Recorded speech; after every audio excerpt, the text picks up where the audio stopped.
And just some housekeeping things before we get started. This training is focused on LinkedIn, and the audience for this training is both for listed and unlisted coworkers. So we're talking about how we can use LinkedIn as a group to help each other. So we know right now, Donna, it is being recorded, and it will be available both internally and externally. So the goal of understanding how to use LinkedIn better is so that when we move forward, we can all help each other. We know right now who is on the list. That may or may not change as we move forward because of the bumping process. So you may find yourself in a different position in a month than you are right now. We also know that there's a potential for a second round of layoffs coming up.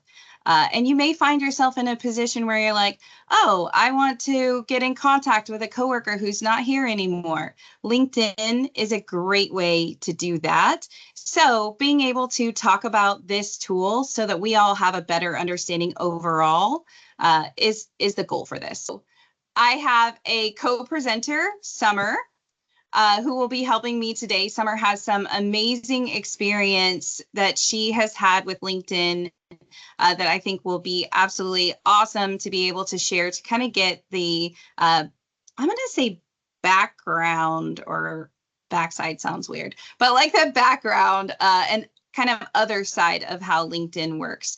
So I think that will be really cool. So Summer, do you want to introduce yourself? Sure. Hi, I'm Summer Carney, and I am, for the next 2 weeks, part of the Region 2 Community Affairs team.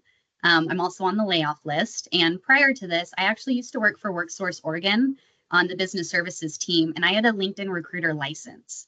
So I helped small and medium businesses in Oregon with their own recruitment needs and utilize LinkedIn. And we had a lot of LinkedIn trainings from their sales reps. So I've seen the back end of this platform, but a lot has changed in the last 2 years. Quite a bit has changed actually, and how LinkedIn pitches itself has changed a little bit. It used to be more of a job finding platform, and now it's more of a career and learning and transitional site. And everybody kind of has different ways that they approach their LinkedIn and how they add friends or connections and requests and whatnot. And that's something Tana and I will be able to talk about. But I've kind of seen the backside, or the back end, as Tana was saying, of LinkedIn and what recruiters look for and how recruiters can find your information, and kind of how to word some of your skills and whatnot, and how to find resources to know how to word those skills, including some of them is using AI, different AI chatbots to kind of help brainstorming and come up with other words you can use that will come up either for the job you're in now and as you transition into other work. So thanks, Awesome. Tana. Thanks, Summer. So I also have the other part of the Region 2 comms team who's going to be helping us in the chat. So they're going to be watching the chat for us and answering what questions that they can, and then letting us know what questions are going to be said out loud. So we are going to be addressing all of the questions. So not filtering questions. Everyone's questions are going to be addressed and everyone's questions are going to be read. But we are going to just be talking about LinkedIn, how we can help each other with LinkedIn and what we can do with LinkedIn. So just want to refocus us to, this is an uplifting place where we can all be together talking about LinkedIn and how we can all help each other. So feel free to raise your hand if you have questions. You can talk out loud in this meeting. I do like to have questions when they are at the time of what we're talking about. So please do not wait. If you have a question, ask it when we're talking about it. So feel free to put it in the chat if that's what makes you feel comfortable. Also, feel free to raise your hand. Does anyone have questions before we move into the PowerPoint? And there is a handout for everybody that we can pass out after this that will be a PDF that has the steps on how to make some of these edits and get to your profile. So you can follow along if you're logged into your LinkedIn right now, but there will be a handout to help with how to make these edits and certain AI prompts that we discuss later today too. Great, good ad. All right, awesome. I will begin by, yes, Holly. Hello, and thank you for this. What do we do? I canceled my LinkedIn account a few Yeah. years ago. And so should I try to find it and reactivate it, or do I start over? That's totally up to you. Either way. If you start over, you'll be making everything from scratch. And if you find the old one and do all the resets and stuff, you'll be able to recapture the things from that one. But that would totally be up to you. I would encourage you to do your LinkedIn while you're still at ODOT if you are on the list. I would encourage you to do it while you're still at ODOT so that you can verify through your employer and you get a little check mark while you do that. So I would encourage you to do that. I will add this caveat before we start. This will likely go longer than the 1 hour. And so it's totally fine if you have something else that's coming up at 11. It's totally fine if you need to leave. That's fine. This is being recorded and will be posted. So just putting that out there up front. All right, I will be sharing the PowerPoint via PowerPoint Live, which means you will have control to click back and forth throughout the presentation. There are a lot of links in this presentation for references you can click on. Those are both articles and videos.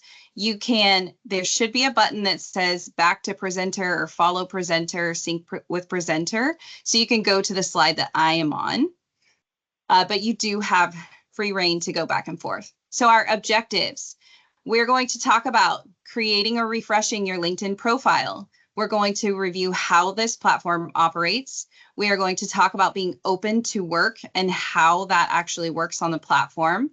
We are going to talk about learning opportunities, how to make and ask for recommendations, and then networking.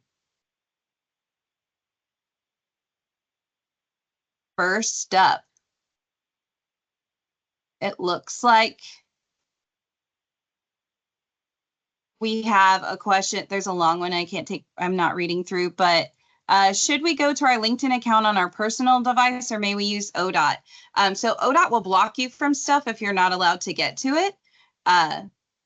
So there's that. And then also ODOT is on LinkedIn. So ODOT posts on LinkedIn. ODOT projects are on LinkedIn. I think someone needs to mute or raise their hand if they have a question. Or maybe their dog is talking. And if that's true, I would like you to turn on your camera so I can see your dog. But also, there is ODOT posts all the time about amazing projects that are being finished or technological things that are going on, or even the DNO administrator that is being advertised for right now is on there. So it is not blocked. So that's what I will tell you. But you know what? I'm on the list, so get on your computer right now and go on there and like be on it all day. I can tell you to absolutely do that. So how to create or refresh your LinkedIn profile. There is a reference over here that is a step-by-step, will literally walk you through it with screenshots. If you have never set up your LinkedIn profile, it absolutely walks you through very simply how to do it. On the left-hand side of the screen, I'm encouraging you to put a professional photo of yourself. If you go to LinkedIn, you'll see that it's a mixed bag of whether people do that or not. I can say that for me, when people try to add me, if they don't have a photo, I find it very difficult to know if that's a real person or not. And there are absolutely robots or nefarious characters that try to set up fake accounts to get to you that way. So putting a photo of your actual self is important. And then making sure that photo is a professional photo. It doesn't have to be a glamour shot. I'm aging myself. It doesn't have to be a glamour shot, but it just a simple photo, simple background. If you are at an ODOT event and there's an ODOT photographer there, you can ask them to take a headshot of you. They will all do it. They're magnificent at that. They're so sweet and they will do that. But you can also do that with your personal phone. If you want help with that, hit me up. I can help you with that. And then making sure that you have a professional email on there. If you have like misskitty69@gmail is your email, that's amazing. And I'm super jealous that that's your email, but also probably should go to Gmail and make a professional email and put that, put that as your email on LinkedIn.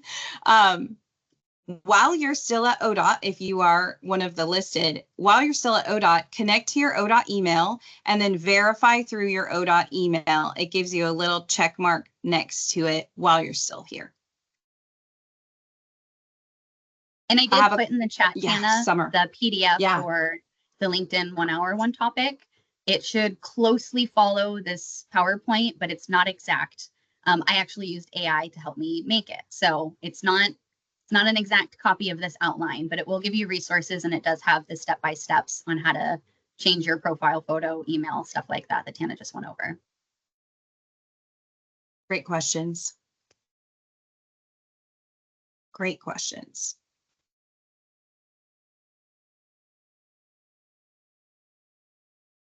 Okay, awesome.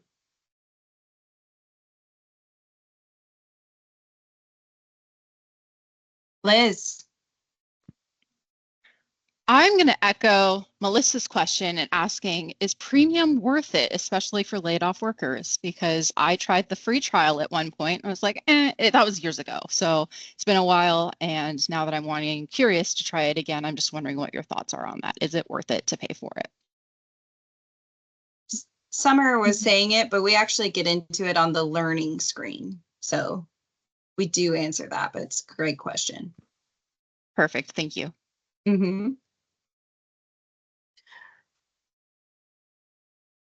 Nathan, that's available. The cost is available on their stuff. I will tell you that I pay for it and I love it. And Summer does not pay for it, and Summer loves not paying for it. So there isn't a right answer. Do you pay for premium, or do you pay for just the learning? Because those are two different.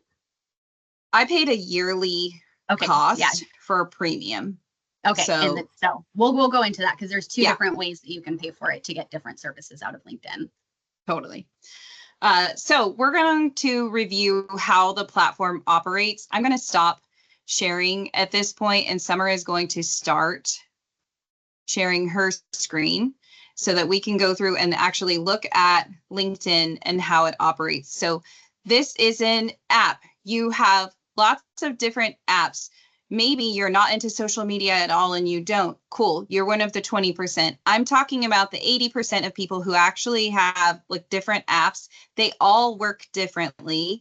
This is one that does work really differently. So what we're looking at right now is Summer's LinkedIn. We're on her feed.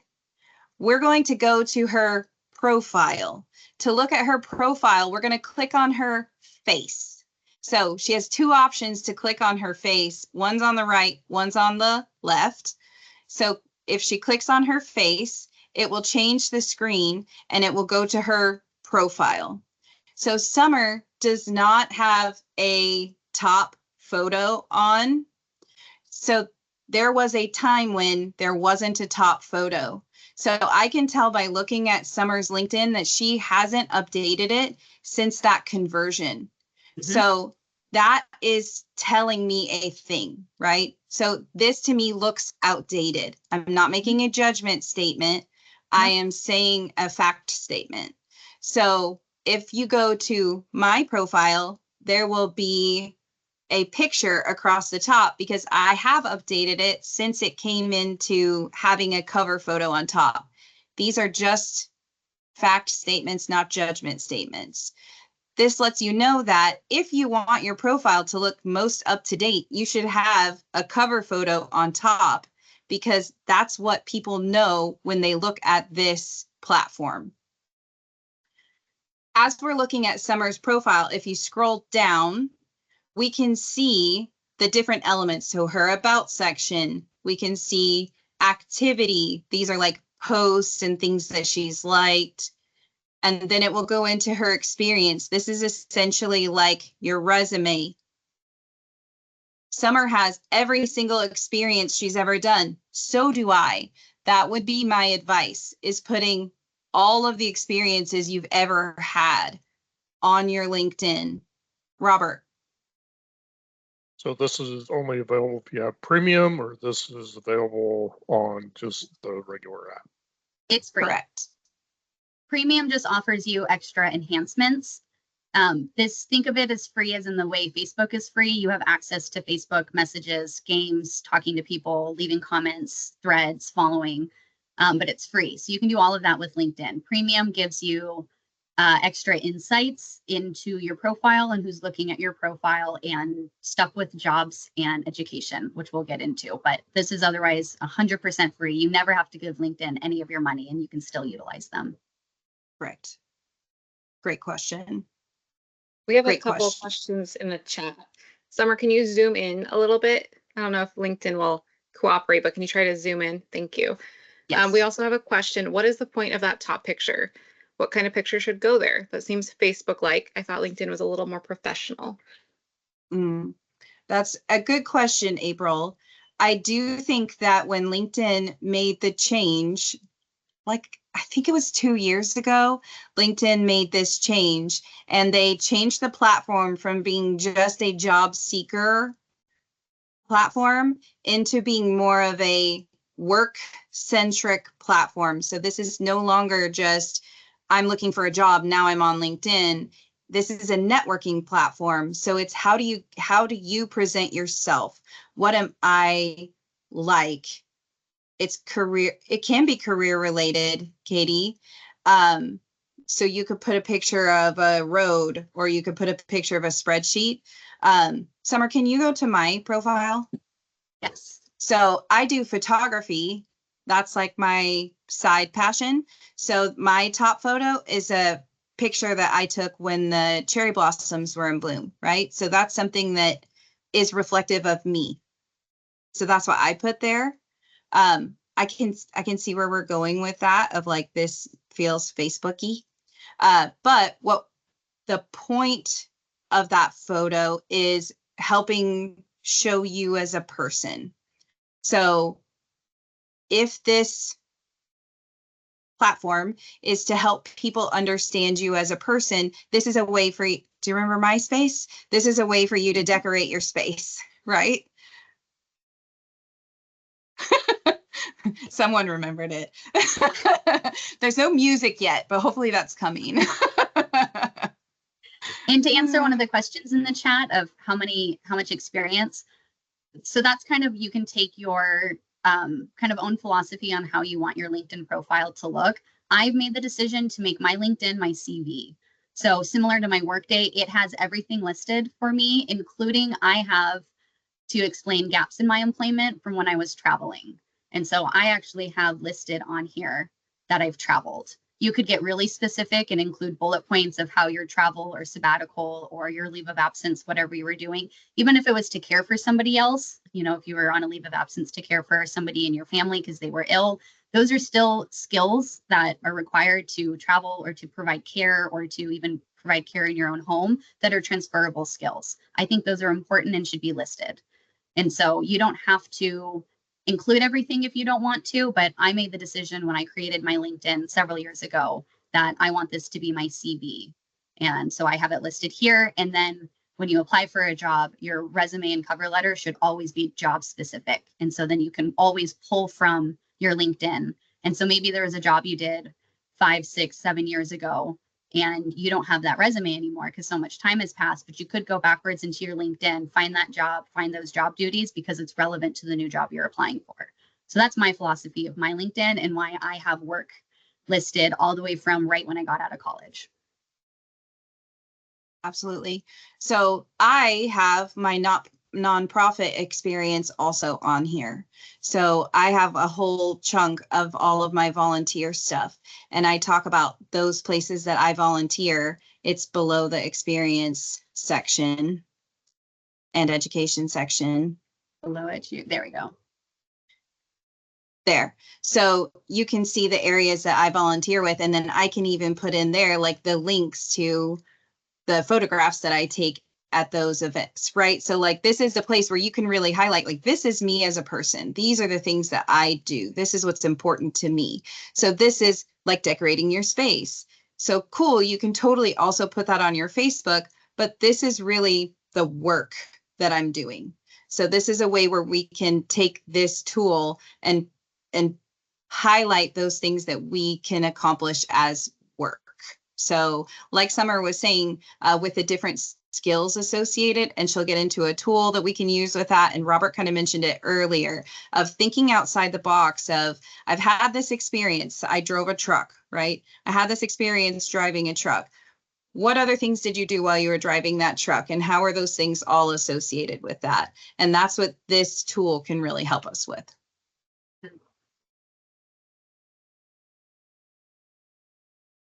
Okay.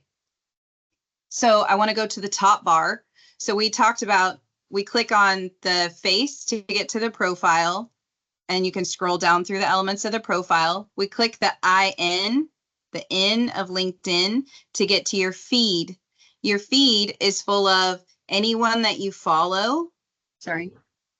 Anyone, any groups that you follow.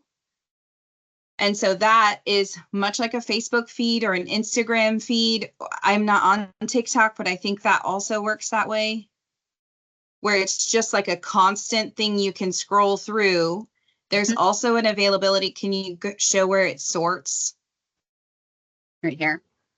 And can you explain your experience with that? Yes. So this is top and recent. I actually think these are options in Facebook now. So top posts show what the LinkedIn algorithm thinks he wants to see, but it doesn't make it timely. So sometimes something I've been frustrated by with this is that I'll see job listings, and like even this one from Lisa, you can see it's 5 days old. And so that's nice when I'm reading something from somebody on here, but if it's a job listing and I go into it, it's closed because now it's 3 weeks old. So that can be a frustrating part of the algorithm.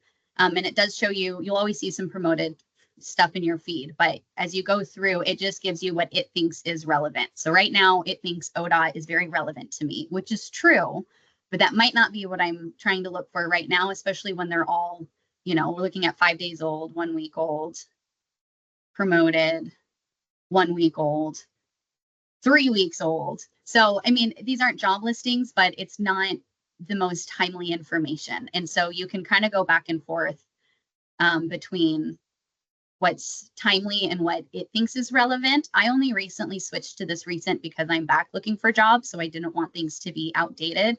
The issue with that is if you have somebody on your LinkedIn that does a lot of posting, especially if they're a kind of in LinkedIn influencer, they'll do a lot of posts or comments, and then you'll scroll through and then you'll see, like, oh, we probably won't see an example, but then you'll see like Ben Muir likes this, and then you'll see it over and over and over and over. And that's not helpful either to me, or why I want to use LinkedIn. So you can kind of toggle between the two depending on what your objective is in using it. LinkedIn recommends you keep it at top because it believes its algorithm is smart enough to know what you want before you even know what you want. And then sometimes that's true. But if you're looking for work and you created a feed specifically with people who help do job listings, or if you start to follow a lot of recruiters, then you would want to do it by recent so you can keep an eye on recent job postings. And So that's to actually help true for your Facebook too, just so everybody knows. You can also sort that way. to help train your algorithm, you can click on the 3 dots, and then you can tell it, I am not interested in this. So if there's something that comes up in this feed, in your feed area, and it is like, I don't want to see more of these things, or there's a person that's posting a lot and you're like, oh, this is a lot. I need to stay connected to this person for whatever reason, but I don't want to see their content in my feed. You can unfollow them while still remaining connected to them. Mm-hmm. But you can have this is the way that you train that algorithm. And you can even do that with these ads where it says follow. I don't follow this person. So it's giving me the option to follow them. I don't want to follow them because I don't know who they are. You'll come across this a lot. This is part of LinkedIn's promotions and LinkedIn influencers. So you can click these 3 dots and hide this ad, and it's because it's an algorithm. It will start to remember some of that. You can't get rid of it showing you promoted ads at all, but you can at least get rid of if there's some people on here that you don't want to see, or you don't want to see their posts. Because the truth is LinkedIn can also get kind of political, and that can muddy up some of your career stuff. And so you can completely make the decision to hide or unfollow whoever you're on here with.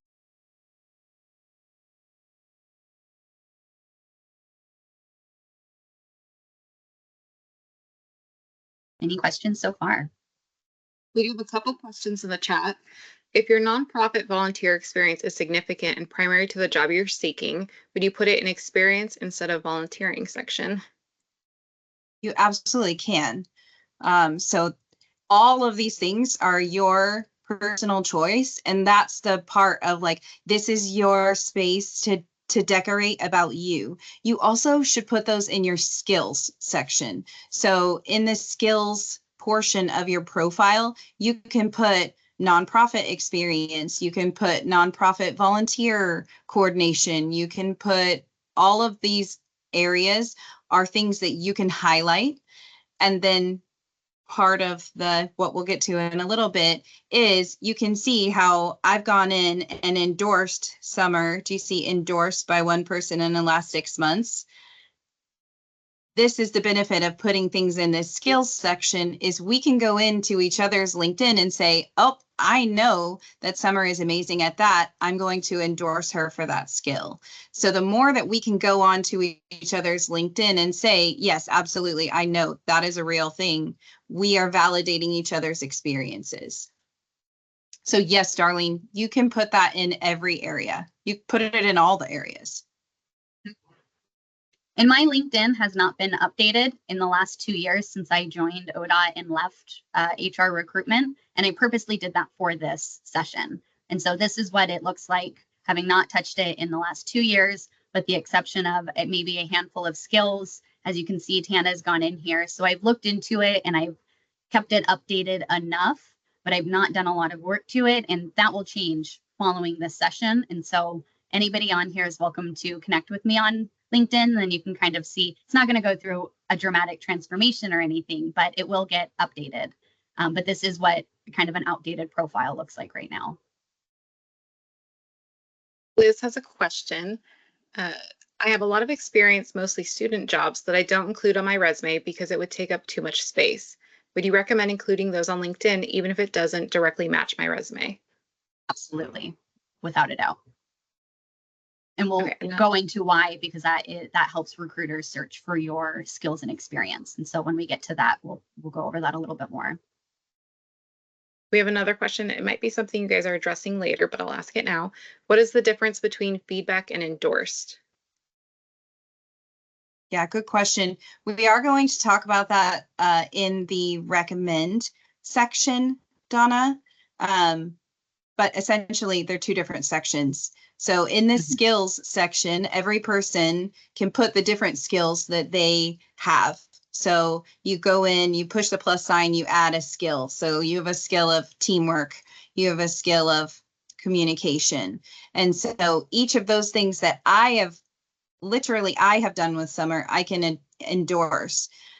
The recommend section, I can literally write a recommendation for Summer in my own words. So those are the differences between those things. Hopefully that answers that question. Michelle. I also noticed, and from experience know, that not everybody is going to read every section of your profile. So if you do your volunteering in one and another and in skills, I think that's a good thing because you don't know what they're going to read. But I also noticed when you're scrolling through the jobs, their AI bot will come up and it'll say, hey, this, and this from your profile matches what they're looking for. And I'm just a curiosity, I clicked on a couple of them to see what they thought matched. And it was stuff I hadn't thought about. I'm like, oh, yeah, you're right. You know, so it gives you kind of a different way to think of how an experience that you had might match what a job is asking for that you can highlight in your cover letter. So it doesn't hurt to fill out your profile and use the same information in different spots. Yes. Totally. Great ad. Great ad. And Ross, to answer your question in the chat, who's the target demographic, it is geared, LinkedIn originally had it geared more towards white collar workers. And when I was working closely with them a couple of years ago, they were trying very hard to be more blue collar friendly. My sectors that I was in charge of were considered the all other. So I did all of the non-major sectors, but I know manufacturing actually had some pretty good success using the LinkedIn recruiter tool. It's once we get into the skills and how recruiters can see it, you'll be able to kind of see or understand better why it's good for all workers. But truthfully, yes, it can be more beneficial and you'll see more jobs for more white collar jobs than you will for the blue collar jobs on here. But that's not a hard and fast rule. And any recruiter that has access to LinkedIn can search for whoever they want for whatever jobs they want. So something like Indeed might be a little bit better for certain types of jobs, but I would not close LinkedIn completely off if your primary work is more what falls under classic blue collar work. LinkedIn could still be a really good resource.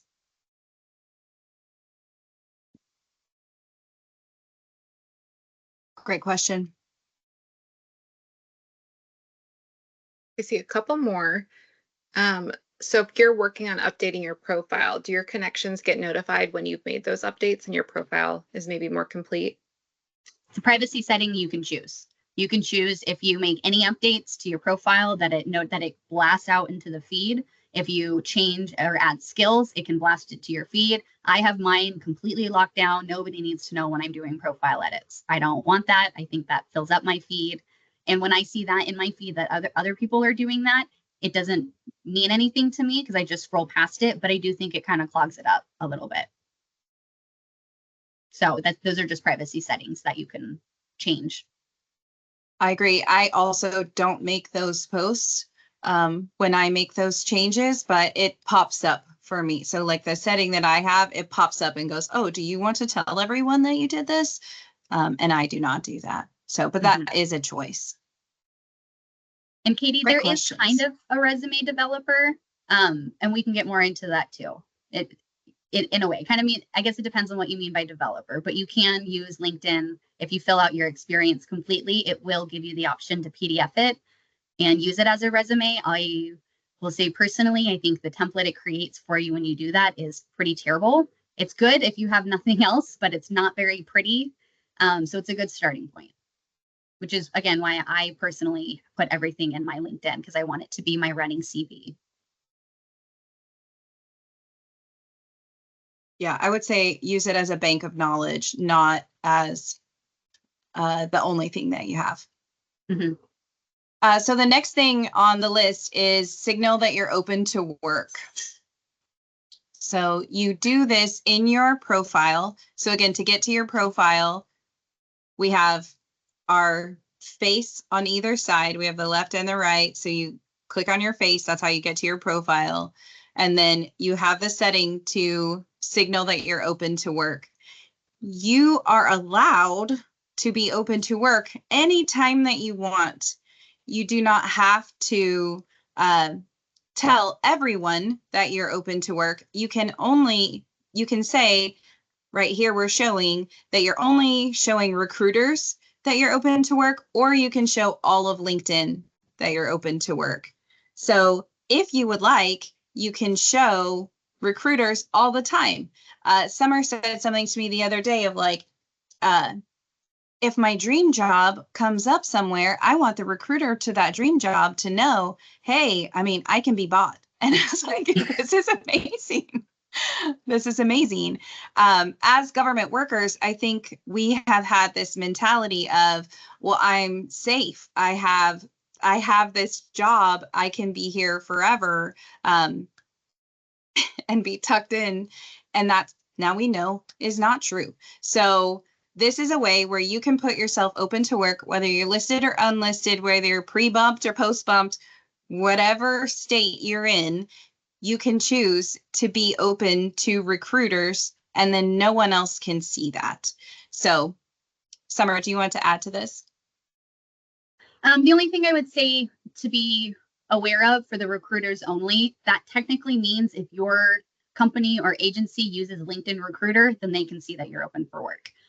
State agencies, because we have all state agencies for Oregon, because we have to go through Workday, you might see a recruitment on LinkedIn, but it will always sort you back to Workday because that's how we apply for state jobs. So that doesn't necessarily apply if you're wanting to continue to stay at ODOT or stay with the state of Oregon for employment.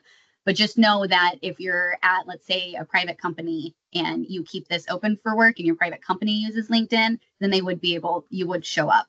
And the reason this is really important is, like Tana was saying, how I said I could be bought for the right price for the right job. This limits you. You're muted. Can you hear me now? Yeah. Oh, You said this sorry. limits you. This, well, now I lost my train of thought. Sorry. I got Sorry. muted. Nope, we'll come back to it. It's great. No problem. Does anyone have questions about being open to work?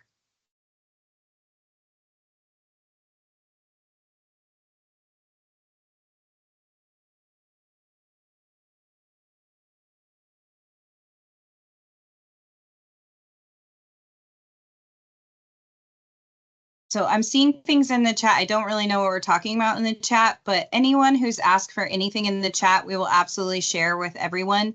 And we will make it available internally and externally. I would love it if everyone would add Summer and I on LinkedIn. When you make your LinkedIn, we are both listed and we will both be make ourselves available to help anyone who wants help, whether that's one-on-one after this or not. And you can watch this video over and over. And I do remember what I was going to say. Right. When you have this as the so thanks for buying me that time, Dana.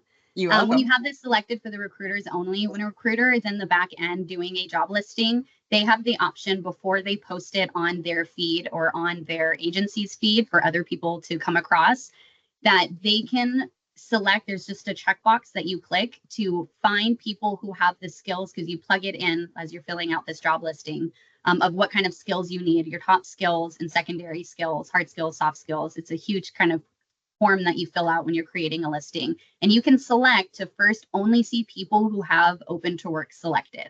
And you can have it be the full banner or just this recruiters only. And LinkedIn knows through their algorithm that there's a certain statistical chance that you will open a job opportunity from a recruiter if you have open to work. If you just have a passive profile and it doesn't look like you're open for work, they might not want to reach out to you. LinkedIn actually limits recruiters with how frequently they can reach out to people because they don't want you to be spammed.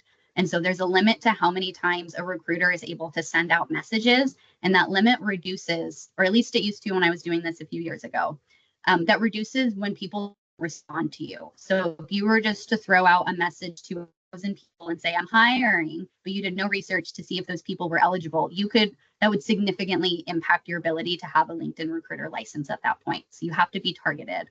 So they target it by skills. And that's why the skills on your profile is really, really important, because this is how recruiters find you. So the dream job won't fall into my lap just by existing on the internet. I need to create a reason that somebody would find me in my skill set and see that they want my skill set and my experience and that I am a good fit for them.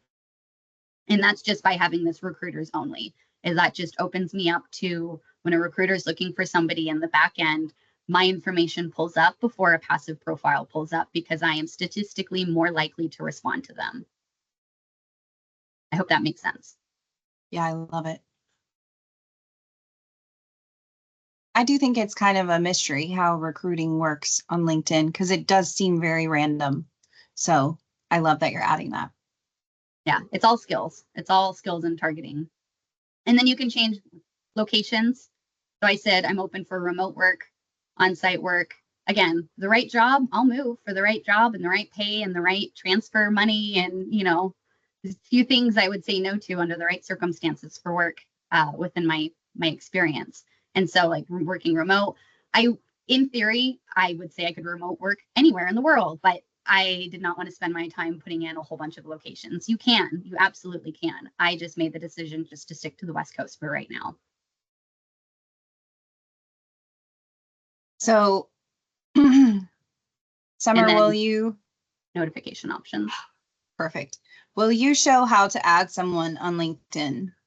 Yes. All right. Who can put in the chat who I can add? I'll search you. Who's comfortable with that? Otherwise, I'm just going to look at a name and type a name in. Me, Donna. All right. So this is the open to work banner. It's the exact same settings going through it. It's just on here, which, like I said, that just shows you to the recruiters in the back end and means you're more obviously open to work and statistically more likely to respond to a recruiter. And then you just click connect. LinkedIn encourages you to add a note when you connect with somebody. You can find a variety of prompts and templates. Typically, they recommend you say, hi, I want to connect with you for this reason or another. You should never start it out with, I'm looking for a job, will you hire me? I personally do not add these notes, but I'm also more conscious of who I add on my LinkedIn. I'll add almost anybody from the agency or company I work for. I think that's just a good kind of like partnership with my recruitment experience. My LinkedIn is full of recruiters because I used to be a recruiter. And so I think that helps create better connections, both for myself, personally speaking and selfishly speaking, and for everybody else. So if we're all at ODOT or at past companies I've worked for and your name's moderately familiar to me, I will add you. I know that is not how everybody treats their LinkedIn. Some people keep it pretty locked down. My other social media, I have very private and very locked. I do not do that with my LinkedIn. So I will send without a note. I hope that's okay, Donna. And now you can see it's pending, and you can also see what kind of connections we have. And you can verify your ODOT employment right now through your work email. But this just kind of shows you what you can do. And because Donna has open to work, I can see specifically what kind of work she's open to. If you have the setting how I do, where it's just the recruiters only, you won't be able to explicitly see open to work on other people's profiles. Tyler, yes, the benefit to adding connections, adding connections is the same as a friend request for Facebook. You're just adding people to your feed. So as you add people, your connections or friends might be posting jobs. They might be forwarding jobs, sharing jobs. I know Tova has been really great and helpful on LinkedIn on her profile, and she's been elevating other people's posts saying that they've been laid off. I know that because she did that for me initially, and she's sharing that with her extensive network. And so as more people do that, it also helps put your information out there in front of more people. And again, with my experience having been a recruiter, I would be on my LinkedIn when I was working, browsing for other people who said they were looking for work just to see if I had an opportunity for them. Not every recruiter works that way. Some recruiters have a lot of parameters of how they can look for people. Again, especially with state work, it has to be through Workday. So this isn't entirely applicable to state of Oregon job search, but it's good general information, and especially for private sector.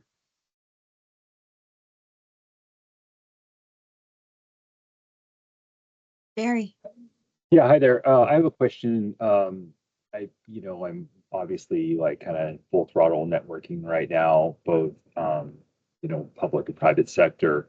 And one person that I have been interacting with was mentioning like, hey, what should I be using? Like my ODOT email to correspond with these private employers. Basically, should I be operating off of ODOT servers or using Teams? And I don't know, obviously y'all aren't HR, but I don't know if you have any kind of insight into that. I guess my feeling is, hey, I'm being laid off. It's not the same as someone, kind of headhunting while I'm working at ODOT, and I don't see a conflict as far as potential hiring of consultants or anything like that. But I don't know if you have any insight into that. So I'll say my piece, kind of like Katie said in the chat, since we're allowed to apply for work on work time, it's okay. If you're getting laid off though, and you're communicating through your ODOT email, you're going to lose access to that. So I would encourage using your personal emails or starting to use personal emails, and also anything we do technically on work computers and through our emails is all public records. So, take that with the grain of salt that you should always take when we're using our state computers and resources at this time. But I think it's okay to be on it. I would just suggest when you're doing actual, maybe setting up an interview or even informational interviews, I would go through your personal email. So once we lose access to our state emails, you're not stuck going, oh my gosh, I don't have that person's contact, or how are they going to get a hold of me? It's just through your regular. Yeah. Yeah. I have like a Gmail account that I use when I'm looking for work. And so basically I just CC that email address when I'm corresponding with people, so that email chain is recorded in my Gmail account. Yeah, great. Good question.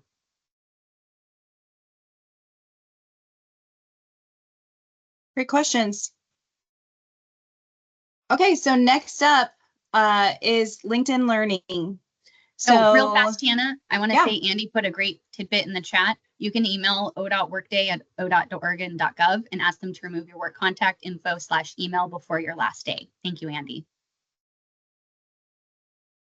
In case you had set it up with your work account. You can still verify with a work email, kind of like you can see Robert did here, how it has the T as opposed to when we were on the Donna's profile, it didn't.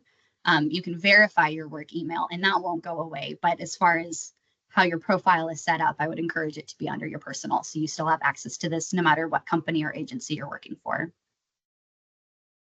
Yes, and so we did have a question as to how to add emails to this. That's all in the profile section. And in the contacts to this, it's in the references under that first slide in the PowerPoint. I would verify it, Donna, but that's up to you. It just shows that you really truly worked at that company and you're not lying. Not that anybody will accuse you of that, but it kind of just depends on kind of how much verification and proof you want to be on your profile that you really truly did work there.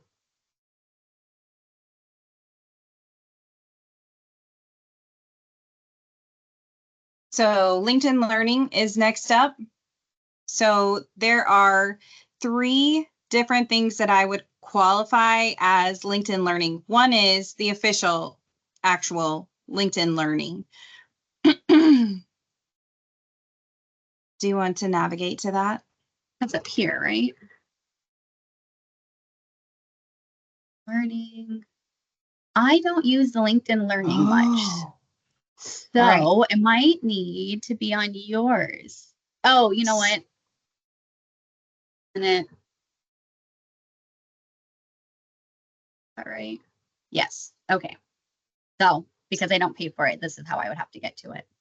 So this is one of the benefits of having premium. It is also accessible, and this is in the PowerPoint. It is also accessible through many libraries and also WorkSource. Mm-hmm. So if you are listed and you go through all of the process with unemployment, you will need to sign up for WorkSource. Summer, I can let you talk about this. Yes. So if you choose to apply for unemployment insurance, I also used to be an unemployment insurance claim specialist before I worked for WorkSource. You are required to sign up for WorkSource Oregon and create an iMatch Skills profile, which is just another job board and is actually the largest job board in Oregon for all Oregon's jobs. So state jobs go on there occasionally as well, but all private sector or most private sector jobs also use iMatch. It's a really great job profile, but it's a requirement to receive unemployment insurance benefits. And once you're signed up with them, one of their benefits that they offer, because WorkSource offers a ton of retraining and learning opportunities, that you can get a free LinkedIn Learning account for a certain amount of time. I can't remember if it's 3 months or 6 months, but I think it said 6 months on the website.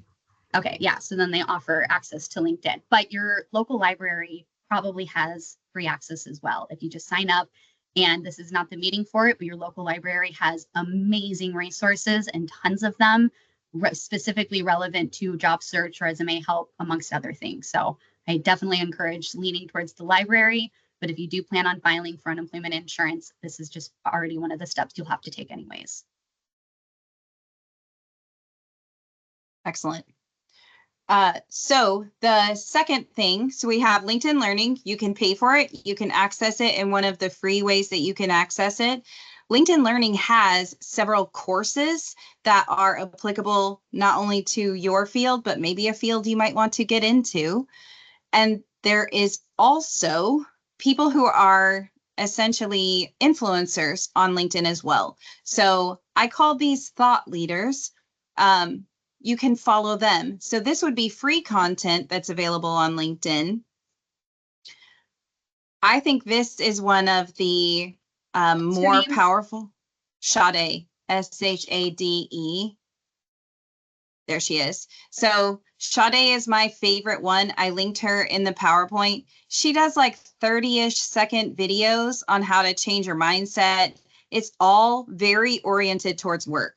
So we're used to this short form video content from all of the other kinds of apps that we have, but hers are oriented towards work and how to work different and how to work better. But this is on LinkedIn. So following people like this is another way that you can get learning from LinkedIn. This is free. She also has courses on LinkedIn as well. There are other influencers like this and thought leaders like Simon Sinek, Jay Shetty, anyway, numerous. But following people like this will also appear on your feed when they share things. And then when you like those things, that appears on the people you're connected with's feed. This is how it becomes a useful tool to show what you are like to other people. So then that's what grows your network. So people start understanding you as a person and a worker different than, oh, right, we had that meeting together where we sat silently with our cameras off for 3 hours once a month. That was funny. Anyway, so the other thing that you can do, I love him too, Heather. I do too. The other thing that you can do is follow groups. So there are all different kinds of groups. Some are oriented towards marketing. Some are oriented towards being a transportation professional. I'm in a group that's all the different DOTs all together. And they talk about the different things that are affecting DOTs across the country. So you can search these areas, select groups, and it will show you all of the different groups. I joined one that's called Millennial Marketers. Hysterical, the content that they share. But this is a way that you can see other like-minded individuals and maybe get those things to spark your interest, all oriented around work. And you Questions? Yeah, and you go just ahead. type the subject into the search. And let's see if it'll get rid of that. And then you have all of these up here, and then you just click groups. And so you could do, so this is what pulls up for me when I type in ODOT. You could type in Oregon DOT, transportation, if you're watching my screen, marketing, and this is just how you find different groups. And it's just another way to make connections with folks. Questions about learning?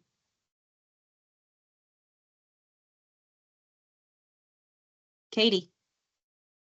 Yeah, sorry, I was going to put this in the chat, but I'm trying to follow along with what you guys are doing. And when I was trying to put in my start date, it's giving me an error message to put in my start date, and it won't let me get past that. And I've closed it out and restarted, and for whatever reason, it's giving me an error message saying that a start date is required. But I put it in, and it's not letting me put in or save it because it's saying that I need to update my start date. Have you heard of any of those problems? No, Oh, but okay. call me after this and we can work through it together.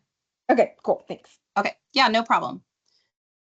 Okay, so this next part is about recommendations. This is my absolute most important thing I think we're going to go through today. This is the thing that I hope you take away from this. If nothing else, I mean, other than get LinkedIn, this is the most important thing I think we're going to go through. If you are on the list, you have probably heard someone say, hey, if you need a recommendation, I'm happy to do that for you. But then, like, logistically, how is that going to work? Like, do you hand them a piece of paper? Are you sending them an email? Like, how are we going to actually do this? LinkedIn has a way to do this that's built in, and it's under the More button. So if you click the More button on anyone's profile, you can click either request a recommendation or recommend.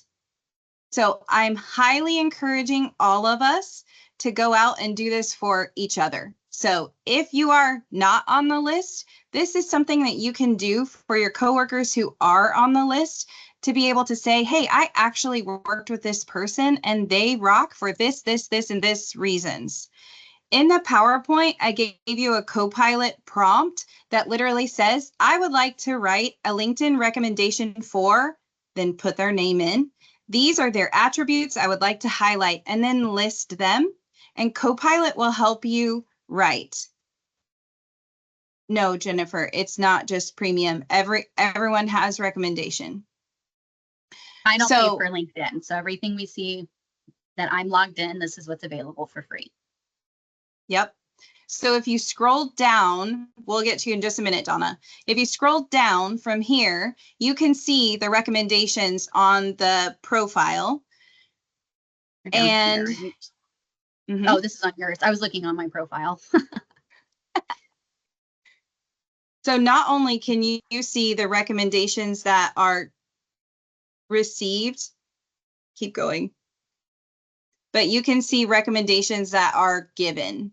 So Great. it's a great way to see. So here's received, and then there's a toggle switch over to given. So you can see not only what is this person, it's reciprocity, right? What's going out and what's coming in. So this is a way where we can lift each other up and we can be there for each other during this time. And this Donna, is what it looks question do you like have? Oh, go when ahead. somebody requests, just so we know, when somebody requests a recommendation, it will show up as a message and says, and this is preset. Tana didn't write this out. This is, she just clicked that button and it says, would you write me a recommendation, please? And then I can just follow this link. And then that's how I can leave a recommendation. Done. Thank you for talking about this because I was gifted this experience 2 days ago. I'm brand new to LinkedIn because I don't typically do social media, but a dear employee who's just an absolute gem that I love working with reached out and said, hey, would you mind if I left you, something? So not only can they do it here on LinkedIn, they can also, anybody can leave feedback in Workday too. A lot of people are saying, hey, how can I help? We all know this is terrible, and it's terrible for our coworkers too, and they want to know how they can help. So I would, if anybody knows who to reach out to in Inside ODOT and how to get it on that resources webpage, I think a lot of people would benefit because then we can all help each other, and our coworkers who are in pain too and who are in shell shock too, they can help us and we can help them. God forbid, hopefully their turn doesn't come, but I think this is awesome. So I really appreciate you, Tana and Summer, for bringing that up. Thanks. Thanks for saying that. Dee. Oh, thank you. I echo what was just said. My question is, and I'm not seeing it on my LinkedIn page here now, is the more button. Maybe it's hiding and I'm just not finding it. I'm just wondering if there's like another toggle down. Yeah. So you have to go to someone else. Recommend yourself. So oh, I see. Okay. Else. I got you. Yeah. Okay. Good and question. I just put in the chat AI prompts for LinkedIn enhancement. And so these are just suggested prompts for, how to write a recommendation. They're just brainstorming starting points. So you can use Microsoft Copilot because that's great that we have access to that at work. But any of the free chat settings, ChatGPT, Claude, Google Bard, whatever you prefer to use, you can, whatever AI you use. But there is a PDF that we just shared that gives you different prompts for writing a lot of this, including good prompts to help you with resume and cover letter work. Just don't put anything personal information in it. I always have to say that. Thank you, Summer. Andy is going to make sure that this gets on the RIF page. This will all be part of, just like every 1 hour, one topic, this will be part of a SharePoint page where everything will be linked, including the video and all of the handouts. And I'll make sure that that gets over to Andy and Andy will get that on there. Thank you, Andy. Charlotte. Hello, this is super helpful. Thank you. Tana, on your profile that's being shared right now, I noticed up at the top, it's, LinkedIn /in Tana Libby Hewitt, MBA. Mm-hmm. Mine says Charlotte Berghofer - a whole bunch of numbers. Is there a way to modify that? Yes, so there is right here. Create it. Thank you. So go to your profile, Charlotte. So okay. Click your profile and over here, public profile URL. So I was able to change mine to Summer Carney, which is great because I have this on all my resumes now. So I have my general location, Portland metro area, my phone number, my email, and then my LinkedIn. And it's easy to remember because it's always /in/ whatever your custom URL is. Great, thank you. Great question.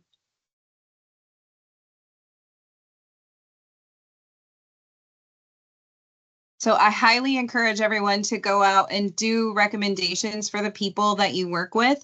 Make these unique to the people that you are writing them for and make them specific to what experiences you've had with them. So I know that Heather Gayona makes amazing trainings and she is really highly qualified to work with Articulate. That's not the only thing that she does, but that is an amazing thing that I have worked together with her on. So that's something that I can write a recommendation about. Someone else has worked together with her on something else and they can write a recommendation about that. And that's why these really personal recommendations can be awesome for us to do for each other. Darlene. Yeah, I noticed like the formatting options are limited. At least that's what I'm seeing. I don't know if you can confirm that. I'm just looking, are people mostly drafting posts or recommendations off on another file and then cutting and pasting?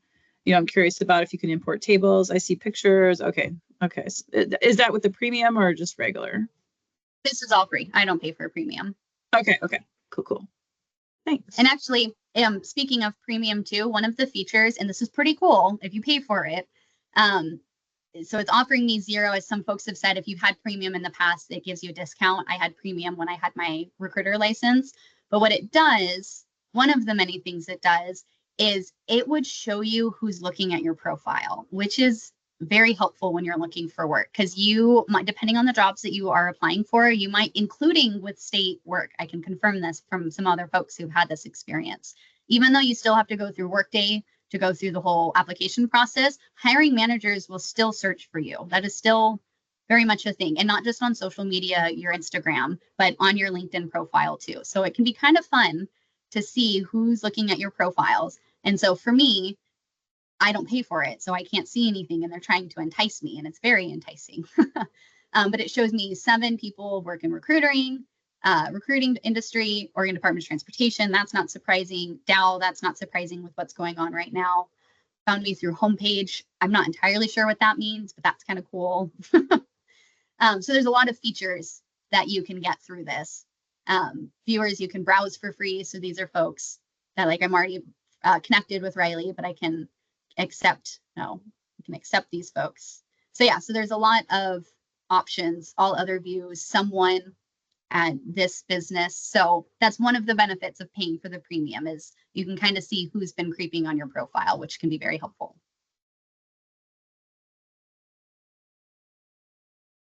So that is perfect. And the last slide about who to network with. So Summer and I both do networking on LinkedIn differently, which is to prove the point that there isn't a wrong way to do this. So I do not accept people on LinkedIn that I don't know.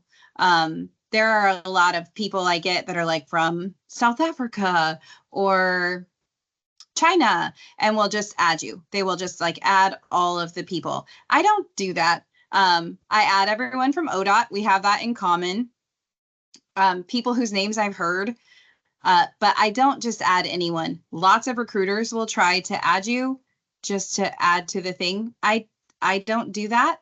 I like to know who the person is, because it seems weird to add people I don't know.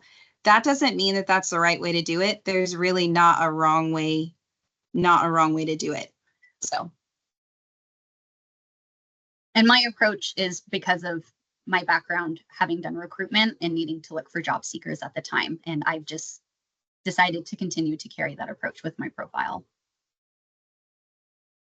Robert. Sorry if this may be just a touch off topic, but comes along with applying for jobs. So resumes, and that was kind of what was in the chat earlier, people talking about resume formats, trying to find, a modern format. Some of us haven't applied for a job for, 20 years. How much experience should we really put on a resume. I mean, I have, you know, over 20 years, 25 years of job history.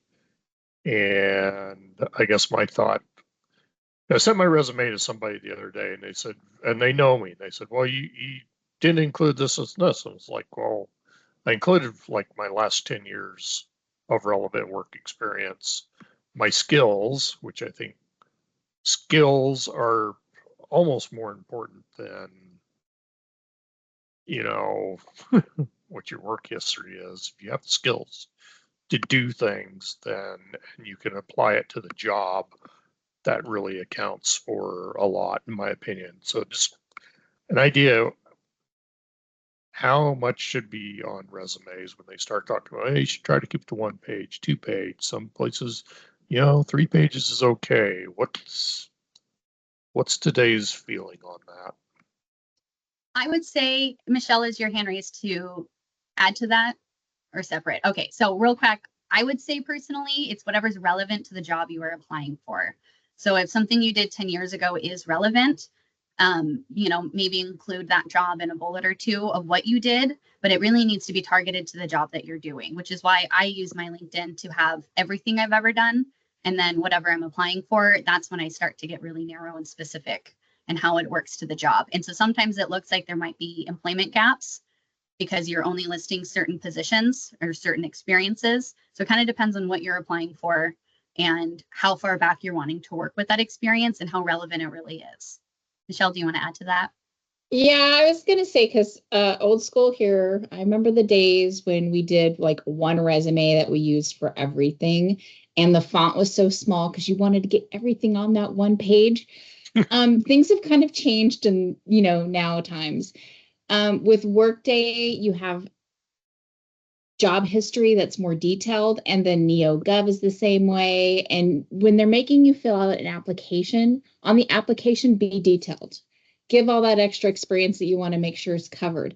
But on your resume, you really should just hit the highlights and be sure to customize it per the job that you're applying for. Having data analytics skills might be great if you're applying for that, but if you're applying for something that it doesn't matter, then you're going to want to customize your resume to highlight the stuff that you have experience that matters to that job. And I know that's a pain. It means having different versions.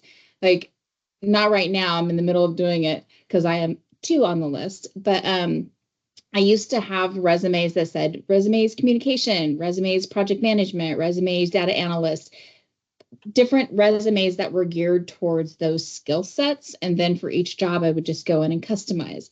And so that's what I would recommend. Leave the detailed stuff depending on how you're applying for the job, because they now look at the job history in the application as well as what you put on your resume.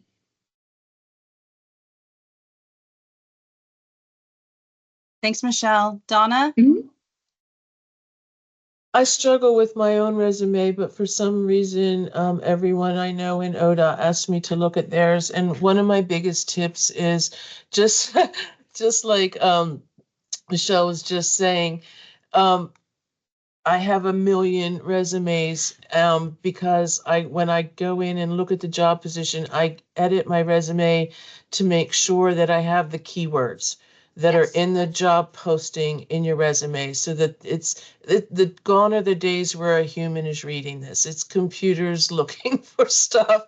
So make Except sure. for state work. We have no ATS for any state work for the state of Oregon. Just saying, there's a real person reading them. And I've been on a lot of interview panels and resumes, you know, selections on who's going to be interviewed. So, and it's impossible, as sweet as a person as somebody may be, they don't have time to read it all. So make sure you get all the keywords that are in the job posting in your resume.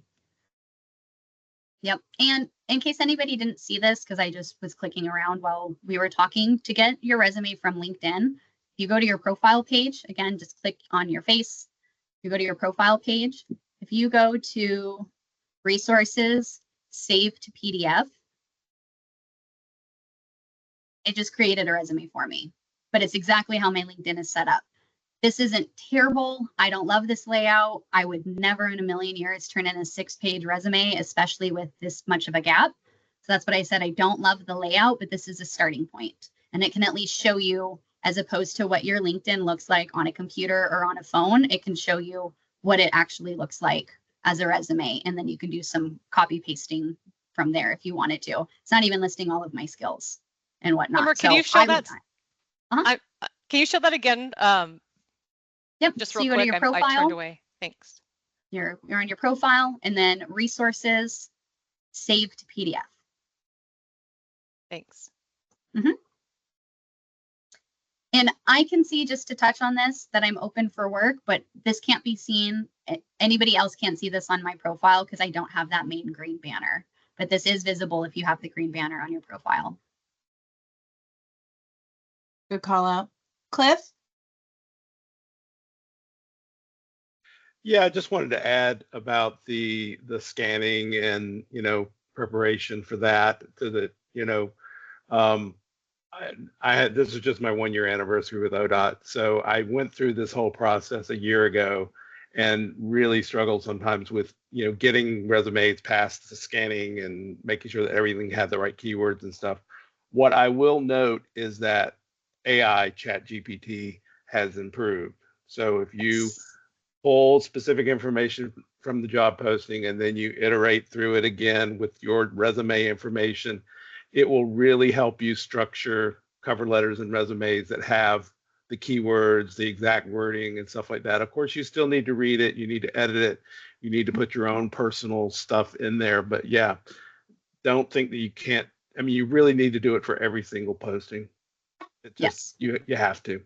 Yes. Yeah, you could create a basic resume that's like for communications, for HR, for data analysts, and then customize it to the job listing further from there. But you should always be doing customized resumes and cover letters, exactly like that was just said. So if they are using an applicant tracking system, it can pull those words.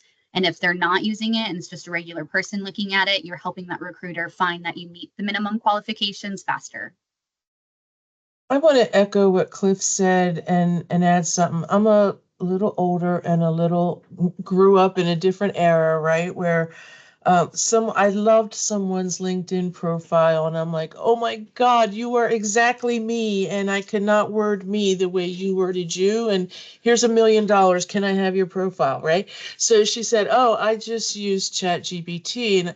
And in the core of me, I'm going, oh, you can't do that. That's cheating. You're going to get caught and go to cheater jail, and you're going to never get a job and end up homeless under a bridge. So I thought it through last night, and I just want to throw out an option for those that think like me, that using ChatGPT for something like this is not cheating. In fact, in a way, it's showing you're resourceful, because the fact that I can make a creative about me statement, or the fact that I can have the exact amount of words in my resume or whatever, does not indicate how well I do my job.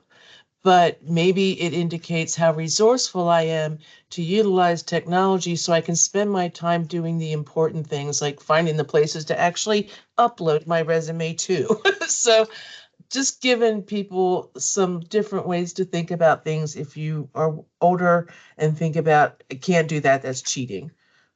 Yes, good job. I agree. Yes. It's a good brainstorming starting point. And that's what this document, what I'm highlighting, shows. We provided a couple of kind of basic prompts that you can do some plug and play. And this is for your LinkedIn. Help me write this for LinkedIn that focus on accomplishments, but this could be for a resume or cover letter. LinkedIn will just use kind of LinkedIn focused language. So you'll definitely see the word connect or connection a lot if you specify LinkedIn. But these are great starting points to help you brainstorm what you want to put on your resume or your cover letter, or even how to make sure your skills are transferable. So if you manage schedules, that's a type of project management. And so you don't want to stretch or lie what you do, but a lot of skills can be worded in different ways and they all mean the same thing. And so a ChatGPT can be very helpful in making sure that you're using the right language that is true for you. So you're being honest about your skill set, but making sure that it applies to whatever you're applying for. I'm a huge AI fan. I think it can be used for a lot of good when used correctly and appropriately. And I think it's a phenomenal brainstorm starter. So I'm happy to kind of go further on that if anybody has any questions about that too. But we did create kind of a LinkedIn AI guide to be used responsibly. Can you show the skill search? Was it Oh, the ONET? yes. Can you show that? I think that was Yeah. a really useful tool. And we talked a little bit earlier about kind of thinking outside the box on, I have this kind of job, what skills are associated with that job? And I thought this was really helpful. Yeah, so ONET Online is a really great resource that a lot of government agencies use to figure out what skills are transferable and what skills to both search for and to actually list for when you're creating a job listing. If anybody were to ever do a resume or cover letter workshop with WorkSource, you probably have seen this because this is where a lot of that resume workshop gets their information from too, is from ONET, which is great. So Tana, give me an occupation. Marketing analyst. So I type in marketing analyst, and we know with the state, we have our jobs and then our classifications. Our job title is kind of made up. We can call ourselves whatever we want, but we have an official classification. I'm community affairs coordinator. My classification is public affairs specialist. And so this is helpful because I could say community affairs coordinator, but I could have whatever title I want. It would also be like looking for public affairs specialist. So this is saying marketing analyst. These are other similar occupations that have that name with shared skill set. So if you're using a title that isn't pulling up, that's totally okay. You just want to find something that's similar to it. So let's just pretend market research analyst, marketing specialists. So then you click here, and this gives you tasks and skills, activities that are common for this job title. So again, this is often used as a starter for people making job listings. So this is a common recruiter tool, but this is also helpful when you do the reverse because you want a recruiter to find you. So if you don't have access to your PD or you don't want to go through your PD position description that goes over what your actual jobs and duties are supposed to be in your role, this can also help give you kind of basic information and just kind of jog your memory of, oh yeah, I do that. I forgot that's kind of part of my role and I don't even think about it because I've been doing this for so long. It can also give you specific skills that you're going to want to list that are relevant to this job as well. And so there is database management system software, desktop publishing software, internet browsing, project management software, Basecamp. So you only want to list what's true, obviously. You never want to lie about your skills or your experience. You might end up in a very bad situation if you do that. So this gives you something to start with of skills that are relevant to the position you're applying for, knowing that other recruiters also use this resource to create their job listings, which just kind of helps further your skills align with a job listing. Or in my dream job case, that's just going to fall into my lap with my perfect LinkedIn profile. All the skills are there, and that's how they'll find me. I loved this, and I thought this was so helpful to go like, I can be really reductive of the things that I do. Well, like, okay, well, I only do this. Well, I just do this. But this tool helps you look at your job and all of those different things that are associated with it so that when you're putting those things in as skills, you can make sure that you add all of that different stuff. So I thought this was really helpful. Does anyone have additional questions? We have hit all of the different slides. We'll be going through the chat and making sure all of those questions and Q&A that went on in the chat make it in there. Robert. Yeah, so when I look at my profile, I have this open to an add section and it says enhance profile, but for some reason I don't see the resources. Yeah, I'm not getting that resources tab on mine to be able to save to like PDF in that. I don't know. Do you need to add it? Maybe it's the system I'm using. So it might be below the about section. So Yeah, out. Uh,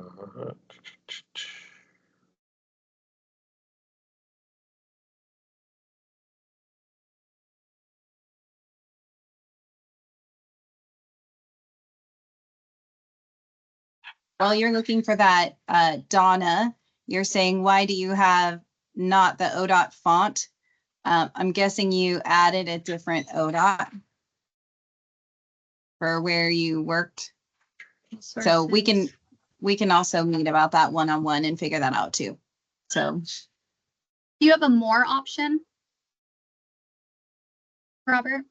No, I don't. Okay, after this, we can connect and you can share your screen and I can try to help you find it. Okay. Oh, and it could be what I'm looking at it on. So I'll go out and log into my account through another route and see what I can get. Annette, to answer your question, the free yeah. version, it's just kind of what I showed you before, where it shows you some profile views, analytics. The enhanced profile, it would block these views and then kind of enhances my profile more to pop up either in other people's feeds or for recruiters as well. But as far as accessing these, even looking for jobs, if you set up your job settings and whatnot, no, this is all part of the free version. And job search on LinkedIn is like, it would be like a whole separate training too. So feel free to reach out if you have questions about that. But you can also, I think LinkedIn offers trainings that they've taught for themselves to help with job search and setting privacy settings. So you can make sure you're getting email alerts for the type of jobs that you're actually interested in. So I have the premium, and the difference on mine is where it says try premium for $0 on this screen. Mine has learning right there.